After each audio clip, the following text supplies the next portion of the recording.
በኢትዮጵያ የሙዚቃ ታሪክ ውስጥ ስሟ በቀዳሚነት የሚጠራው ተወዳጇ የሙዚቃ ስራዎችን ያበረከተች ድንቋ ድምፃዊትና የሙዚቃ ደራሲ አንጋፋዋ አርቲስት ከዚህ ዓለም በሞት ተለየች። እጅግ የሚያሳዝንና ልብ ሰባሪ ሐዘን። ወደ ሙዚቃ ዓለም የገባችው በአንድ አጋጣሚ ነበረ። ማሲንቆ ስትጫወት ስታንጎራጉር የሰሙት የሙዚቃ ባለሙያዎች አበረታቷት። ጥሩ ድምጽ አለሽ፣ በዚህ ሙያ ብትቀጥይ ያዋጣሻል ሲሉም አበረታቷት። እሷም ችላ ሳትል ወዲያውኑ ወደ ሙዚቃው ዓለም ተቀላቀለች። እስከ 13 አካባቢ የሚደርሱ ምርጥ አልበሞችን ለአድማጮች አበርክታለች። ባለፉት ዓመታት ሙዚቃም ሙሉ በሙሉ አቁማ ወደ መንፈሳዊ ዓለም ገብታ የነበረ ሲሆን ፈጣሪዋንም በመዝሙር አገልግላለች።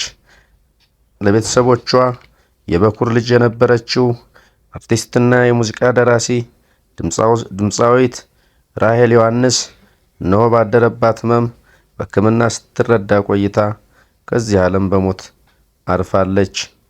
የመጀመሪያ ትምህርቷን በአስፋው ወሰን ትምህርት ቤት አጠናቃለች። ከዛም የሆቴል ስልጠና ወስዳለች። በሆቴል ሙያ ስልጠናም ከሰለጠነች በኋላ አገልግላለች። የተወለደችው በካሳንቺስ አካባቢ ነው። ቤተክርስቲያን ማስቀደስ የምትወደው ድምፃዊት ራሄል ዮሐንስ እነሆ ወደ ፈጣሪዋ ሄዳለች። ነፍስ ይማር እያልን እኛም ሐዘናችንን እንገልጻለን። በ80 ዓመቷ ባደረባት ሕመም ከዚህ ዓለም በሞት ተለይታለች። የቀብር ስነ ስርዓቱም በቅድስት ሰዓልተ ምሕረት ቅድስት ማርያም ከቀኑ በ8 ሰዓት ተፈጽሟል። እነሆ አስገራሚና አስደናቂ ሙዚቃዎቿን ለአድማጭ ያበረከተችው ራሄል ዮሐንስ አራዳ፣ ሚኒሊክ፣ ትዝታ፣ ልጓዘው፣ ሀገሬ ኢትዮጵያ፣ ጎንደር፣ አምባው እንዲሁም የመሳሰሉ 13 አካባቢ የሚያክሉ አልበሞቿን ለአድማጮች ለሙዚቃው ኢንዱስትሪ ያበረከተች እንቁና ብርቅዬ አርቲስት ናት።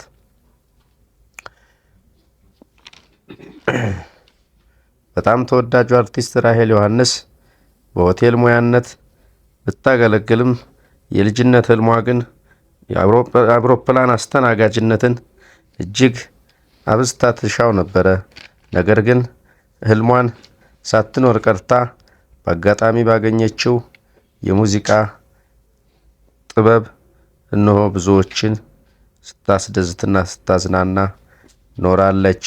ባለፉት ዓመታት ሙዚቃን ሙሉ በሙሉ ለአድናቂዎቿና ለሙዚቃው ኢንዱስትሪ ትልቅ አስተዋጽኦን አድርሳለች።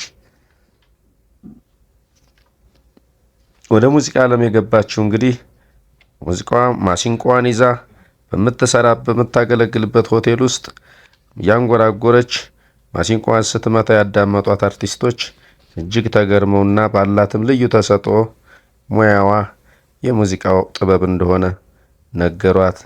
ይህንንም በሺ በማለት ሳታቅማማ በመቀበል እነሆ እነዚህን እንቁ የሆኑ እንደሚያዝናኑና ደስ የሚሉ 13 አልበሞችን ለሙዚቃው ኢንዱስትሪ አበርክታለች።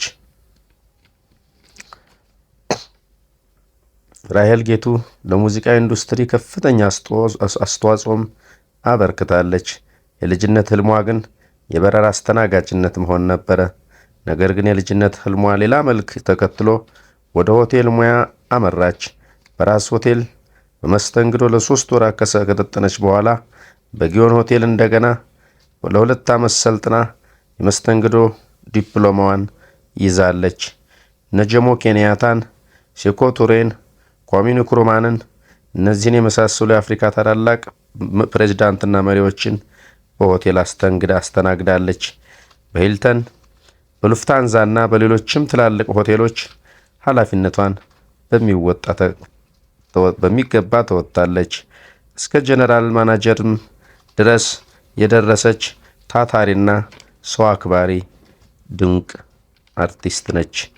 ይቺ አርቲስት በሙያዋ እጅግ የተከበረች፣ በሙዚቃዋም እጅግ ስለ ኢትዮጵያውያን፣ ስለ ወታደሩ እንዲሁም የተለያዩ ሙዚቃዎችን አራዳው፣ ሚኒሊክ፣ ትዝታ፣ ልጓዘው፣ ሀገሬ፣ ጎንደር የመሳሰሉትን ማራኪና ጣዕመ ዜማዎችን እነሆ ለአድማጮቿ አበርክታለች።